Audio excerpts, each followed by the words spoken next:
So Vice just released an interesting kind of mini documentary on what's going on in Afghanistan and the U.S. response to it. I'm here to give you my response to a couple clips from that mini documentary. In these Sharia courts, disputes here are settled by mobile justice, and in some cases, Taliban commanders who have the autonomy to carry out punishments how they see fit.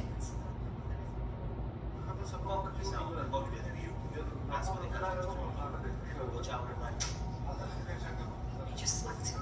What you're seeing right now is pretty much a Taliban court. You have in front of me is a local Taliban commander talking to somebody who's been accused of stealing. Surrounded by a group of Taliban fighters, the accused is forced to give a deposition to camera about whether he stole sheep from a local herder as well as other crimes. He's been sitting in Taliban jail since his arrest and has no representation at this hearing.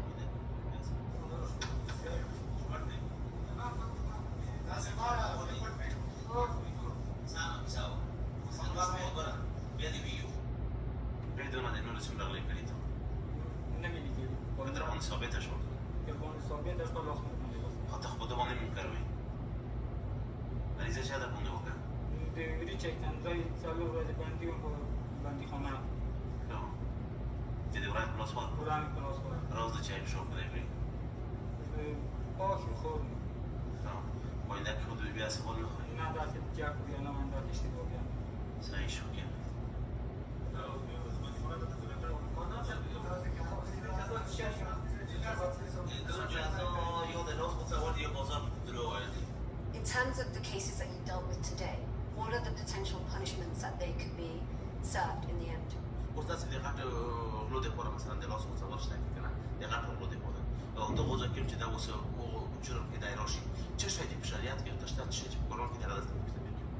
man that was sat in front of you that was accused of stealing, potentially, at the end of the court case, he might have his hand cut off.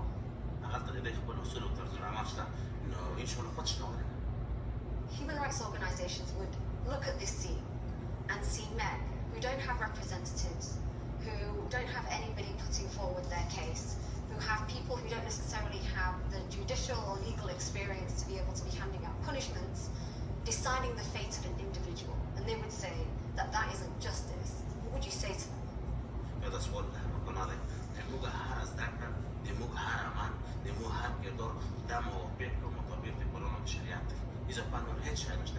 So is this the justice system that you would like to see implemented in Kabul and across Afghanistan?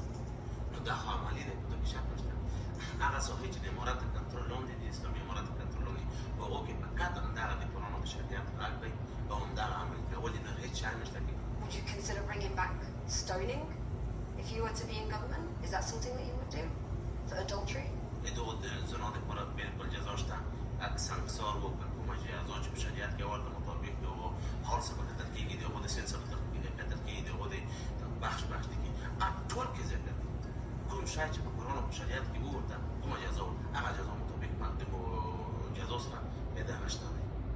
Hind joins me now from Turkey. Hind is... Okay, so what we just saw was a trial, a court scene from the Taliban. And like I said, man, these people are very archaic. They don't have a conception of civil liberties. She was trying to speak from the point of view of, human rights organizations around the world would see this and say that this guy doesn't have representation. This guy being accused of the crime, he doesn't have the legal expertise to defend himself. And there's no rule of law. It's just kind of whatever you guys throw out there as a punishment, so be it. And that is what's happening. I mean, that's what the Taliban believes. They believe that it should be according to Sharia law. If you saw the people, the person who was kind of overseeing the case, the member of the Taliban, and giving out a verdict, he was just asking questions kind of randomly, and saying that he was going to go out and kind of investigate the situation. And when he gave his verdict was so archaic. I mean, what did he say? He said you can either lash this guy or cut off his hand. And there's no doubt, like I said, the Taliban is awful. the perspective that they come from of what justice is supposed to look like is archaic. It's disastrous. It's terrible.